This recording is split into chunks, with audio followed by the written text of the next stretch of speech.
कहानी का चस्का में आज मैं लेके आई हूँ तेनालीराम की कहानी बाबापुर की रामलीला। तेनालीराम हमेशा अपनी बुद्धिमत्ता से सबका मन जीतने के लिए जाने जाते थे।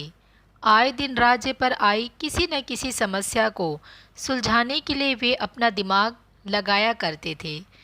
इसी तरह जब एक बार दशहरा पर नाटक मंडली विजयनगर नहीं पहुंच पाई तो तेनाली ने क्या किया, आइए जानते हैं।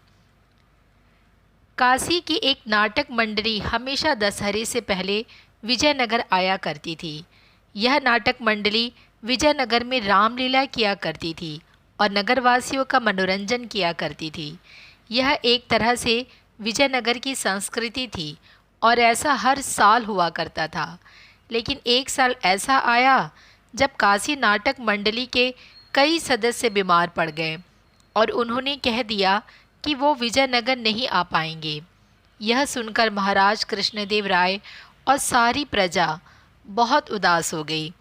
दशहरे को अब सिर्फ कुछ ही दिन बाकी थे और ऐसे में किसी और नाटक मंडली को बुलाकर रामलीला का आयोजन करवाना बहुत मुश्किल था।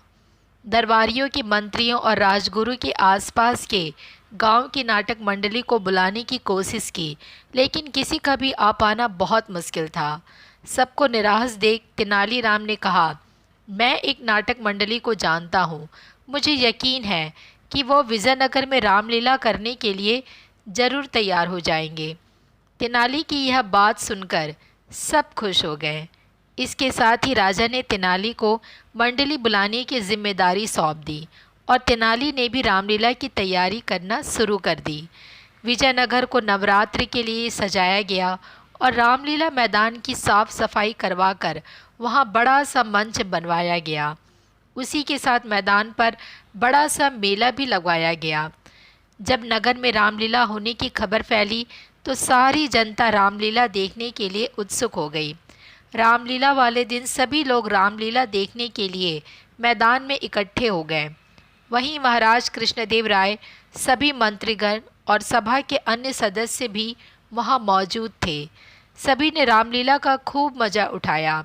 जब नाटक खत्म हो गया तो सभी ने उसकी बहुत तारीफ की। खासकर नाटक मंडली में मौजूद बच्चों की कलाकारी सभी को बहुत पसंद आई थी। महाराज सभी से इतना खुश थे कि उन्होंने पूरी नाटक मंडली को महल में खाना खाने का न्योता दे दिया। जब पूरी मंडली महल आई तो सभी ने महाराज तेनाली और अन्य मंत्रीगण के साथ भोजन किया। इस दौरान महाराज ने तेनालीराम से पूछा कि उन्हें इतनी अच्छी मंडली कहाँ से मिली। इस पर तेनाली ने उत्तर दिया, ये मंडली बाबापुर से आई है महाराज। बाबापुर? इस जगह का नाम तो हमने कभी नहीं सुना, कहाँ है ये? महाराज ने आश्चर्य से पूछा। यही विजयनगर के पास ही है महाराज। तेनाली की यह बात सुनकर मंडली के सदस्य मुस्कुराने लगे। इस पर महाराज ने उनसे मुस्कुराने की वजह पूछी तो मंडली का एक बच्चा बोला, महाराज हम विजयनगर के ही रहने वाले हैं। इस मंडली को तेनाली बाबा ने तैयार करवाया है और इसलिए हमारा नाम बाबापुर की मंडली है। बच्चे की यह बात सुनकर महाराज सहित सभी लोग ठहाका लगाने लगे। इस कहानी से हमें यह सीख मिलती है कि ऐसी कोई समस्या नहीं है जिसे दूर न किया जा सके। बस इसके लिए संयम और बुद्धिमानी से काम लेने की ज़रूरत होती है, जैसे इस कहानी में तेनालीराम ने किया।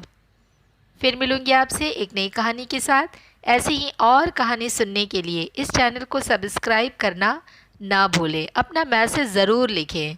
फिर मिलेंगे, तब तक के लिए बाय बाय।